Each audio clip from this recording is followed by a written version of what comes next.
Unexpected costs, a poor market, and slower than expected sales are all scenarios that can result in you losing tens of thousands of dollars when you flip a house. It's a high risk, high reward situation that not everybody is cut out for. But if you keep watching, you can learn the basic principles of success in property flipping that will keep you from dumping money into an investment that doesn't give any return. Let's start with some common misconceptions about flipping any real estate. First, I want to make sure that you, the viewer, understands that flipping real estate requires a lot of patience and dedication. Although it can be incredibly profitable, there will be times when you have to fix mistakes and errors. Secondly, although flipping real estate is a great way to invest your funds, you have to understand that you can't do it for less money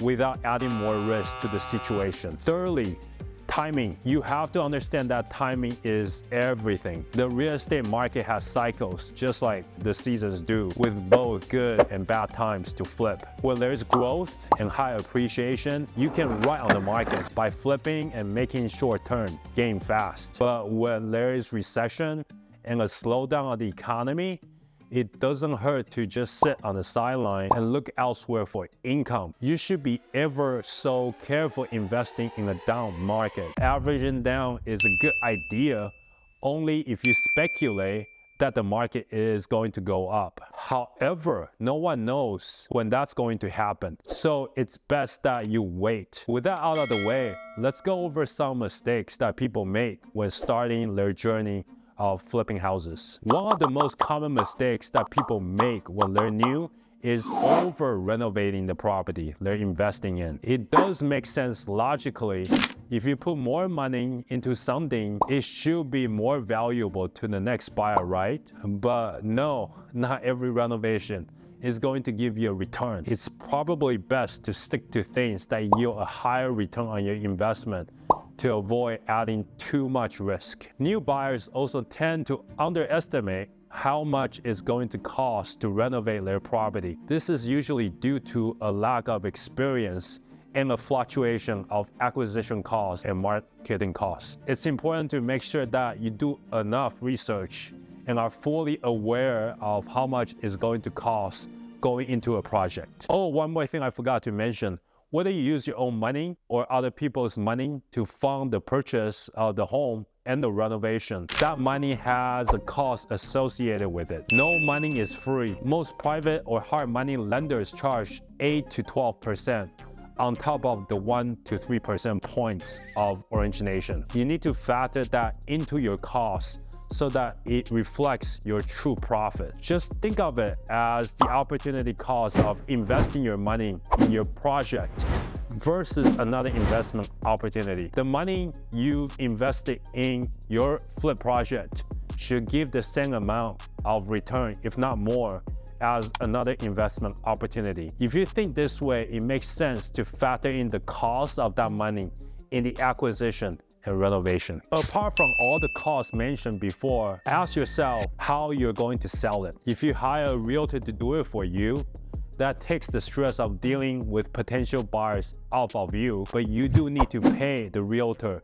for a time in doing all these mentioned above for you. Typically, the commission for that realtor is 2.5%. It can vary from state to state. If you're a high volume flipper like me, you can negotiate a rate down to 2% or even less. So we know what to keep in mind when going into a deal to make a profit. But money is made when you buy the home, not when you sell it. You may have heard before that location is everything, and that is especially true when you're working on such a time frame, such as when you're flipping houses. You want to make sure that you're always doing the basics, buying it in a good location, don't pay for a bad deal, making sure there's no major issues, etc., etc. There's no point in buying a house that's going to make you break even or lose money. That way, when you sell, you know you're making enough money for it to be worth it. This also means you aren't rushing the process and selling it before the property is ready. You're taking enough time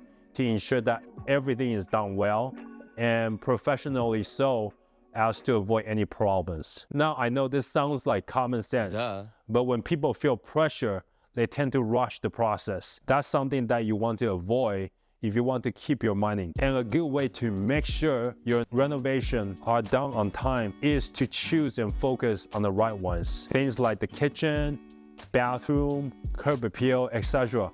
are going to make the value go up faster and for a better deal, mainly because these things are what buyers pay the most attention to. Save the finished touches for last. A common rule of thumb to help mitigate risk when investing in real estate is to use what's called the 70% rule. The idea is to pay 70% or less of the property's after repair value, minus the cost of repairs and renovations. This will decrease the likelihood that you don't make a wide enough margin to continue. I know that's a lot of information at once, but all you really need to do is to keep it simple by investing in renovation that has the highest return on investment. If you know what you're doing, you can go through information to make a well-informed decision that will lower the downside risk, and you can learn how to get that information by subscribing.